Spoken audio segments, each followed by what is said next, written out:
when you have ancient cultures all over the world who are describing non-human entities in the unseen, which is almost what isn't unseen to the humans in the way that I've just described, many taking a reptilian form. And that has passed through the ages. And then you meet people in places like America, because once you start talking about this, you become someone that people will give information to, because they can see a way of getting out into the public arena, because you won't think they're crazy. And they're telling you the same. You know, people who've been in mind control projects, people who've been in government projects, who've interacted with these entities in underground bases. And they're describing what the ancients described. When you've got this man who's unfortunately just died in his 90s, William Tompkins, writing a book in 2015, describing how he was seconded in 1942 into a top secret naval intelligence operation in America based at the naval base at San Diego, where his role, or the role of that organization, was to interact with non-human entities. And he produces documents, he produces pictures of people he was with to support what he claims. And he's saying world governments are controlled by a reptilian non-human race. I've been saying that since the 90s. Who are these people? Royal family, reptiles? Trump? Well, let's look at how it works. First of all, these entities operate in the unseen, overwhelmingly in the unseen. Because we, like I said earlier, live in a frequency band, a band of frequency. Anything beyond that frequency we can't see, we're not aware of. And, you know, people have no trouble accepting that the old analog system of radio and television stations are different frequencies sharing the same space without interfering with each other unless they're really close on the dial. You know, the analog system, BBC One and ITV and CNN, they're sharing the same space, but they're just on different frequencies. And the television picks up different frequencies as you change the channel. Well, in the same way, worlds or realities, it's a better term, are sharing the same space without interfering with each other unless they're very close on the dial.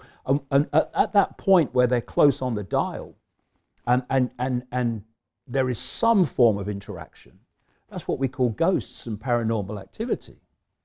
And so these, not just reptilian, but other non-human entities are operating just outside of the human sight. And they have to have vehicles within our frequency band, within our world, that represent their interests, that are basically vehicles for them to manipulate our society. And so particular bloodlines were created that are hybrids, part reptilian, not always reptilian, but part reptilian, part human, which is the origin of the royal aristocratic bloodline whole order of the ages.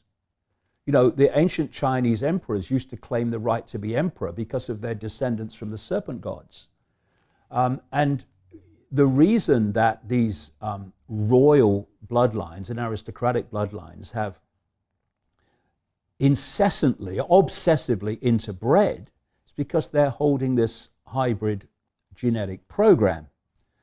And for a long time, they ruled because they were the special bloodline. What is it?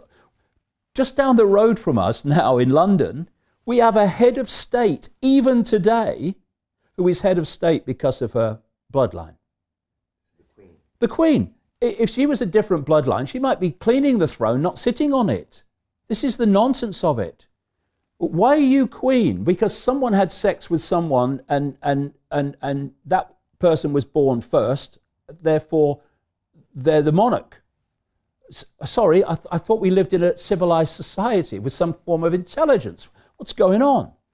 But across much of the world, as humanity started to awaken a bit more from its servility to these royal bloodlines, they couldn't sustain it any longer.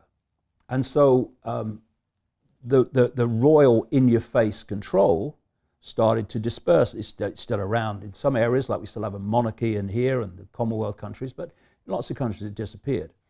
But these bloodlines didn't. And their sense of being special and being, quote, royal never ended either. And so they moved into the dark suit professions of banking, of politics, of all the dark suit professions, government administration, etc. And they've gone on running the show ever since, while not being overtly royal. And of course, what happened with the so-called Great British Empire, or these other European empires, is these bloodlines went all over the world, and they imposed themselves in the North America, in South America, in Australia, all over the world. And they've gone on controlling ever since. But when you look at the situation from just a general population perspective, everything seems to be unconnected. People seem to be unconnected. But when you go deep into the shadows, they're not unconnected.